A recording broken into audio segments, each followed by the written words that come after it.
Sports Edge, Galaxy Television. I am Onyinyechi. Of course, I'm not doing this alone, as I have with me Editor Obadino in the studio. Good afternoon to you, Editor. Good afternoon, Ian. Nice to have you on the show. A pleasure to be And here. of course, we know that it's all about the AFROCAN happening over there in Bamako, Mali. But would say the home base D Tigers, they went, they saw, but they did not conquer over there, with the fact that they had to play Congo, play Kenya, and also Algeria, which was supposed to take them to the quarterfinals of the AFROCAN competition over there, but was just not a good one. Just a little thing slipped by on the corner that made them not qualify over there for the quarterfinals. Now it was just 84-80 over there, and that gave them a big defeat there. 4.1 points, it's a huge difference when it comes to the game of basketball, and you have got to have cognizance of the fact that you needed to prove a point. A lot was at stake running on that victory for Nigeria to move ahead, though we've had a very lethargic performances before that game against Kenya and against Congo DR, but that did not work out for us. We thought the Nigeria game would be a good turning point. The first two quarters saw the team bouncing, showing that, hey, they finally got their rhythm together, but they lost it in the third quarter and could not hold on in the fourth quarter. About some seconds to go, they had a chance to narrow. It was a 3-point difference before it turned to 4 points. They could not make the shot. So what really happened with the fact that they had been leading in the first quarter, second quarter, and got to the last quarter, I it think was they just feel like a big basically blow. our team chemistry. If you look at their performance, they've not had enough time in camp to practice together before this championship. And that was the same thing the coach said. Abdurrahman said over there that there was just a fire brigade approach over there. They didn't have the time to gel together as a team. It's not that these guys are very talented. I will not take that one away from them. And they have a good fighting spirit. They got a good fighting spirit in most of their games. Just that they get blown out easily because in terms of position, in terms of gelling, the chemistry network between the players, they do lack this stuff because they have not had enough time to play together or to even understand the coaching philosophy of the team. And that tells you that. And for a set of players that have been inactive for a very long time, and in terms of not playing league basketball, most of them have been training on their own, suddenly being called less than a week to a major just championship gathered like together like that. Expecting them to pull the chest out of the fire, and that's too much to ask. And you have to consider the fact that they were traveling via a road trip. I wouldn't blame the whole losses on the road trip, because if you're going to blame it on the road trip, with the fact that they even were able to still play against DR Congo, it's a little part. We would say it's a little part. Not little, you can still play. They didn't gel. That's the biggest part of it. It's not just about being gel. Okay. You've got to practice. You've got to acclimatize with your environment, with the whole, understand how everything works. You need it even in football. You see it on the pitch. You see it on the court in basketball. You have to understand where you're stepping down. Some few hours or a day to your competition. The road trip will not be the biggest factor over here for their losses. You have got to be a sportsman to understand what it does to your leg and to your physique and your inability to walk with out. The fact that what it did to them against DR Congo, yes, we can understand that. But what happened to them against Kenya? Were they on a road trip again? Alongside other factors that you have got to establish, plus the fact that they never had enough time to train, their body system. The gelling of the team should be the point man. The next day. Do you understand? They played the first match on Saturday, DR Congo. the second match on Sunday. That's against DR Congo. Exactly. So what happened against Kenya? You are a few hours to a game. I'm telling you, you are a few hours to your first game. Next day again you are playing, and you say it will not affect. Come on, they are humans, they are not machines. Okay, what happened to the game against Algeria also? They didn't get to play yesterday. Everything is not tied to the road trip. Don't mix it up. All right. What I'm explaining to you basically is that's what I'm trying to point out to. The first, I said coupled with the fact that they have gone on a road trip and you are going back via a road trip. That is the motivation. That's just the simple truth. So the thought of going back via a road trip is what's making them lose so much. These guys have been jobless for how many months? Because this is not a proper professional league that they are playing in Nigeria, where you are paid whether in or out of season. Okay. You have got to understand. And then you are suddenly told it's either you go back on, you travel by air and you earn less wages, or you travel by road and you earn more. And you are doing all that calculation. Their mindset is not there. That alone it's like a concentric circle that keeps revolving around different factors that brings it into. Okay, let's say the road trip was just part of the factors that led to their losses there. Now, looking at it over there, we'll be hoping that we'll receive them back with the fact that they could not even conquer over there at the AFROCAN. Now, looking at the home base Eagles over there. home-based D Tigers over there. Now, looking at forward now, we believe in that the MBBF will be able to do something, be proactive about home-based D Tigers so they can come back with fine showings when they go for competitions over there. Now, it's going to be a beehive of activities in Kaduna State where the Ahmed Bello Stadium will be hosting the All-Nigerian Championship over there. And, of course, the AFN had released a list of names and activities that will be going on in Kaduna State over there. Now, we have a lot of Nigerian athletes coming over to Kaduna State. You have to compete in 200 meters, 400 meters, 800 meters. We have also the relay, the 4x100 meters, and good one for the male and also for the female category. Already, our relay team has qualified for the African Games. Courtesy of their efforts right there at the Cameroon Grand Prix that happened at the weekend. But they still need one or two more in the 4x100 meters. So that's why they're having the international sector of this race. But overall, these are just this more or less like a one-chance saloon for some of the athletes who have not gotten reached the qualifying mark for the World Championship in Doha, and of course for the African Games. Also for some events, just basically to pick the best to represent Nigeria. It's a two-edged sword for the Athletics Federation of Nigeria and some of the athletes. For most of the athletes that have qualified, they might not turn up. And that's the top class. About 8 Nigerian athletes have qualified for the World Championship, and by extension, they'll be going for the African Games because they are top of their discipline. I've got to understand that. So putting all this together is just to fulfill all the section of the track and field diary that they're running for the Athletics. We have javelin over there. We must remember. Javelin.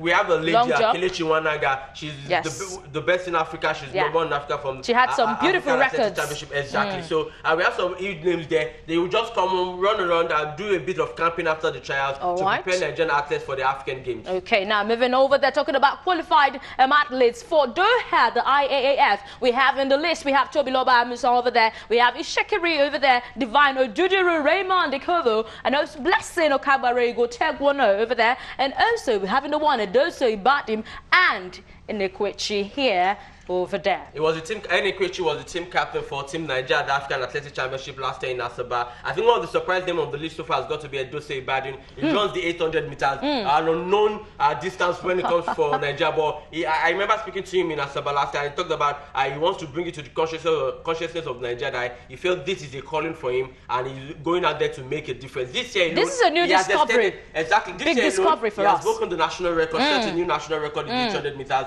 and he's well on his way. He made the final of the African Athletics Championship, though he did not win any medal. I think it was 5th or 6th. The effort has been praised. Effort is everything, and he's been climbing up ever since then. But other than that, we have our regulars. For us, Divine Oduduru, of course, he's been the shining light for our sprints. Two categories there: 100 meters, 200 meters for Divine, and also Blessing Okagbare. Claire Institute. Also, Raymond also surprised a lot of them. Running the collegiate system in America. He qualified early enough this year. Reached the qualifying mark. Arolo just picked up the mark at the Cameroonian Grand Prix at the weekend. And Tobiloba Amusan, of course, she's the queen of the orders for Africa and Nigeria. Yes, of course. And she's hoping to extend her domination, though she's coming on gradually to the world level where she can test her might against the best in the world. All road leads to the IAAF in Doha 2019 from the 28th of July. Of course, you'll get to see those Nigerian athletes show what they've got over there. Now, talking about that, we have for Tokyo 2020, just a year to Tokyo 2020 Olympics over there, and we have qualified Nigerian athletes who have made it and will be having their showings when hostilities gets underway next year. Talking about 2020 Tokyo Olympics. Now, in the 100 meters, we have, of course, Raymond Good over there. 200 meters, we have Oduduru Divine, who was qualified, and also Bamdele Emmanuel, who has also qualified for 400 meters for the male categories. Also, we have Okagbare Blessing Gotegwono there, who was qualified for the 100 meters women. Now, we have also Blessing also for the 200 meters, qualified, and also Tobiloba Amusan, who has qualified for the 100 meters hurdles. Some exciting talent, and what this tells us that looking at the strength of the Nigerian relay team with the line of Raymond Okaro, Emmanuel Arewolo, Divine Oduduru, and of course Enoch Adegoke, we've got an exciting, talented relay squad. We can beat our chest right now. We should be running one of the fastest times in the world when eventually the Tokyo 2020 comes. When these guys maintain, already Enoch is running 10-12, nearing lowering the bar of 10 meters at 10 seconds in the 100 meters. That speaks volume about the quantity of talent for Nigeria. But what this tells you also is an advantage for the Athletics Federation of Nigeria and the Nigerian Olympic Committee to prepare on time. Thank you. We have about a year to the 2020 Olympics. Yes, big time to prepare. They have enough grants to tap into. The IOC gives grants to top graded athletes for the country, both for every sport going to the Olympic. Also, the ANOCA, Association of African Olympic Committee members, also have their own grants that they give us. So, coupled with these two grants, the International Athletics Federation also gives out grants. So, we have about 3 grants to tap into for some of these top talents that have qualified for the 2020 Olympics. We should not be singing about inadequate preparations. Of course. When we know the opportunities and the talents are there, they've qualified well ahead of time. Pay them the grants monthly and let them prepare, concentrate on preparing to reach their peak at the Olympics in Tokyo, and then we can have a whole lot of medals going to the Olympics. Who is going to fly the Nigerian flag over there when the Olympics gets underway? We'll get to know over there. But we're going to be crossing our fingers for the para-athletics also, because they will be doing some fine showings when hostilities gets underway. Amazing regulars. They bring joy to our heart, and a lot of they medals. Get the medals for us. And they do it in world record finisher, basically from the para-lifters to those in track and field, javelin, and a whole lot T54, T63, a whole lot of those athletes that you have to look at about their ability, a larger-than-life ability to bring joy to us. I think when we have a bad Olympics, you can always count on the Paralympians to step up to the plate, get us the medals, to bring in the gold, the silver, and the bronze in world record fashion, if you ask me. Okay, now moving away from that, now it was just a sad one for the Russian boxer here, Pudilis, who died after going through a very thrilling bout with a Puerto Rican opponent over there. Now, he had a bad one. And was chose to stop at a particular moment, but just to keep a clean sheet and also not to lose his records of unbeaten records. Now, Dadashev, Maxim had to go It was painful to watch. So I saw a clip of the coach, his trainer, telling him to cut it off. I'm your trainer. I know what is best. You've been taking a lot of punches. Can we cut it off? Can I throw? And do you know one thing? He was taking the punches but not returning. Exactly. I'm even surprised a bit that naturally in boxing, because of a lot of head injuries that a lot of them do get to have during fights, they've trained the referees to basically throw in the towel to call off the fight when a boxer is receiving punches and not giving back. And also the trainer, I felt they could have done more. We might fight, throwing the towel on his behalf. I won't blame him. If you listen to the audio, you basically hear him practically begging him to let them end the fight, but that did not happen. We'll get to know whose fault was it over here. Was it just the trainer or the referee? We couldn't even see that, we had a problem with Maxim Dadashev over there. Let's give you this report, and when we come back, we'll be talking about the bout. Dadashev had been in a Maryland hospital since the loss to Sabril Batias. He was helped from the ring and threw up upon leaving. He was then put on a stretcher and taken out of the arena and transported to the hospital. Dadashev underwent a 2-hour surgery to relieve a subdural hematoma or bleeding of the brain and had been in a medically induced coma. Dadashev, a previously unbeaten fighter, was 28 years old. This is a tragedy. The story of Dadashev, he was fighting for his green card, basically. Every fight was hoping to become a citizen and eventually bring over his wife and small child. He was a human interest story before the tragedy. And the fight, you heard Steve just talk about it. Normally I can tell when a fight needs to be stopped. This is a kind of ring tragedy style fight. Generally, it happens when one opponent has a really good chin and a lot of heart, can take a lot of punishment, and is fighting just well enough against another fighter who's landing a lot of punches but is not a devastating puncher. So there's no obvious moment for the referee to stop the fight. Normally, though, that's how these tragedies happen. They're not like second-round knockouts normally by one punch. It's an accumulation of shots with a fighter with too much heart for his own good. Normally, by the middle rounds, you can say, whoa, this is getting to be a dangerous fight. I never got the sense of that in this fight. Now, when Matthias landed the last shot that sent Dadashev reeling at the end of the 11th, I thought, I don't like the way Dadashev stepped, like he didn't know where the canvas was. There's a certain way that fighters react when you think something bad may happen late in a grueling fight. And I did get that impression at that moment, but not before that moment. And in fact, right after that moment, the bell rang to end the 11th, and then McGirt stopped the fight. Okay? I'm going to stop the fight. Max, I'm going to stop it. Max, you're getting hit too much. You're getting hit too much, Max. Please, Max, please, let me do this, okay? Okay? Look at me. Please. Please, you're getting hit too much, Max. If I don't, they're gonna do it. You understand me? If I don't, the referee's gonna do it. Please. Please, Max. Come on, Max, please. Come on, you gotta be honest with me, Max. Doc, actually stop it, Doc. That's it. That's it. Great job. That's it.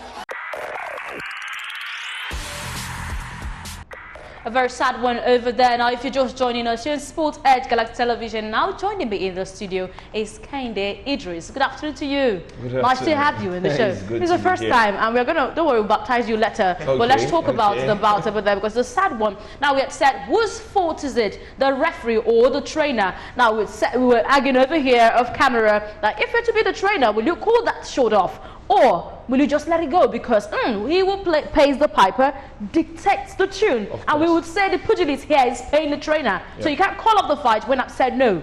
Yeah, I've seen several cases where, towel being thrown into, the ring is done by the team. Yes, maybe the boxer... A consensus? Yes. Maybe the boxer have, shown signs or, signal to the team that, throwing the towel, I'm taking no more. But we've seen cases where even the boxer does not know where he is. And the team has sensed that. See, the referee can do but a little. Okay. The referee now, two guys are up against each other. But Dadashev was not returning punches. He wasn't doing that.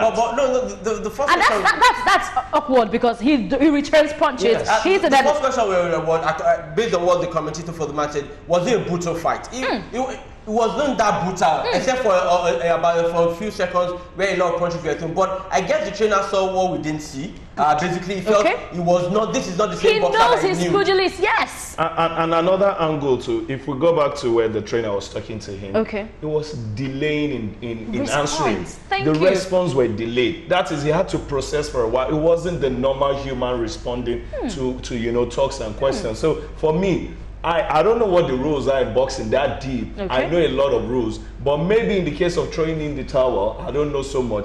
I would have gone ahead, throwing the towel, and make him sack me afterwards. I don't care. Just for his good. Just for his own good. Now, looking at his opponent with a Puerto Rican there, I'm going to say, oh, he has killed someone. Nah. It's traumatic enough. It's a record, It's traumatic enough for him to know that he involved in a fight that claimed the life. Boxing is a sport, not a do or die thing. Okay. So basically, if you understand that as the bedrock of what the sweat science, the sport of boxing stands for, nobody will be happy to be responsible for another's death. What happens when I know my opponent is he attacks? But right now, he's not attacking me. I think you're there for the taking. So I take you. That's an opportunity, right? Yes, it's my opportunity. That's just simple truth. As long as you are standing, the basic thing you also have to consider is the guy was standing. Yes or no? Yes. Okay. And his legs were not wobbling. Okay. Exactly. If his legs were wobbling the same way it was wobbling while he was leaving the bar, they would have stopped the fight. The referee or even the trainer would have forcefully thrown in the top. But he was still counting his steps normally and basically was working well. So that's why he was being asked if he could continue or not. He knows himself. He's one that knows if his breath is short, if his brain is not, if he's not seeing well and all that. He's the one inside of himself. Exactly. Life inside life, basically. Exactly. But a whole lot goes into that process. The referee could have stopped it. The trainer could have stopped it. The boxer could have thrown in the towel himself. All right, now. There was a boxing bout, I think in the 70s, where after receiving much punches, he was taken to the hospital. From there, he led to a mental case, and also sometimes it's not about the opponent. The opponent sees you, you're there for the taking. I take you, it is my own glory afterwards. But nobody wants a case where I box somebody to the extent that he gets a mental case or he dies. So all it's right, sad now. for the Puerto Rican. We would say it's a sad one over there, but let's move to football-related matters as we can say and boldly say that Kelechi Iheanacho is back. Let's give you all highlights of that wonderful goal scored by him, and when we come back, we'll be talking about his return. Harvey Barnes now. Iheanacho in the middle. Barnes does really well. Iheanacho does even better. And it's going to be yet another victory in what's turning out to be a brilliant pre-season for Leicester City. Well, as you said, Chris, fantastic build-up play game. That quick, sharp movement of the ball finds its way to Fuchs. And Harvey Barnes does brilliantly here. Composure, just get that ball, bang, nicely floated ball, nice weight. And just watch Iheanacho, he just pulls off to the back post here again. Cambridge defenders. We can only say Kelechi Iheanacho knows how to get us when it comes to the pre-season. But in the season, do we see him, KD? I'm waiting to see that. We're saying it off camera, saying he did this same thing, you know, come last summer where his combination with Diabate was very deadly, and I thought, you know, come the season, he'll be on fire. That will be the combination we'll be talking about. Maybe in the mix of Lacazette, Aubameyang, the likes in that, but we didn't see that happen where he got himself relegated back to the bench. And I hope maybe after, you know, being left out of the AFCON. But Brendan Rodgers has a lot of faith. Come on. Of course, after being left out of the AFCON, I think it's time for Kelechi Iheanacho, outside of his team, outside of his family, himself sitting himself down, talking to himself and saying this is the time to fight and get. Kelechi have got in him. The talent he displayed was not borrowed. It's something he's got in there. So let's just see how he fights and gets back to express what he's got inside. Okay, still talking about the preseason, we had Chelsea defeat Barcelona, and of course that million signing over there. Antoine Griezmann did not have a good game in that game over there, and also we saw Real Madrid against Arsenal. That wonderful celebration from Lacazette and Aubameyang. I'm going to learn that soon. They are back, of course. The dynamic duo, striking duo for Arsenal are back. They managed to get their groove on. A lot of the big stars are now returning to the But looking at that game, with the fact that we have Zinedine Zidane back for Real Madrid and a little, let's say, flaps, they had just a penalty there. It was a difficult game for especially for Zidane because the media was answering most questions about Gary Bale or not. He was expected to concentrate in that game. But overall, it was not about that. It's a preseason. For Arsenal, it was a mixture of some of the young stars plus their known stars. Everybody is mixing it up. And you know, Arsenal is about signing Dani Ceballos from Real Madrid. Left-sided midfielder. And did we see the best of Eden Hazard also? Yeah, Hazard did is mesmerizing. Maybe he did not lead to so much result, but we saw how he took out a lot of Arsenal players in the process of this game. But I think the biggest winner in this game is the fans who were at the stadium. They enjoyed every bit. And their wonderful jersey. They had a good suit. It had goal, penalty, and like you mentioned, lovely jerseys, you know, just to kick off. Then for Chelsea, I saw Tammy Abraham in a very different light, you know. Is he going to be giving a chance with Frank Lampard? He's got the fight of his life on his hands to convince Lampard. But if there's anybody that will give him that chance, it's definitely Frank Lampard. He gave him the number 9. He missed. He missed. It's just precisely. They can still adjust the number.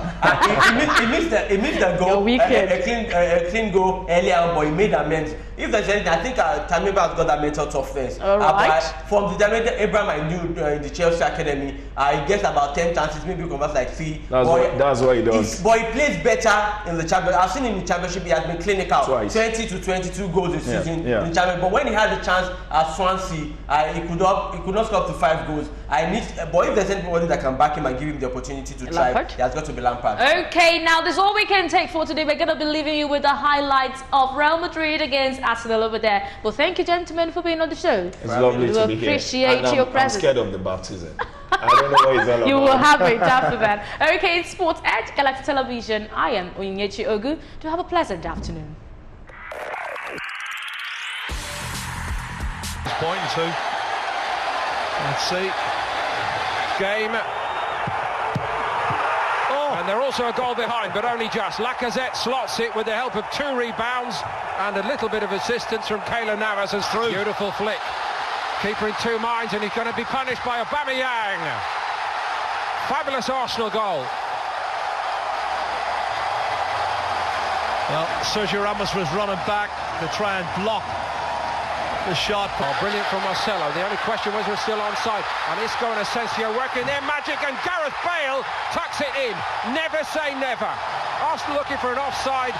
Bale hardly celebrates it. Asensio and Isco again, they're weaving their magic.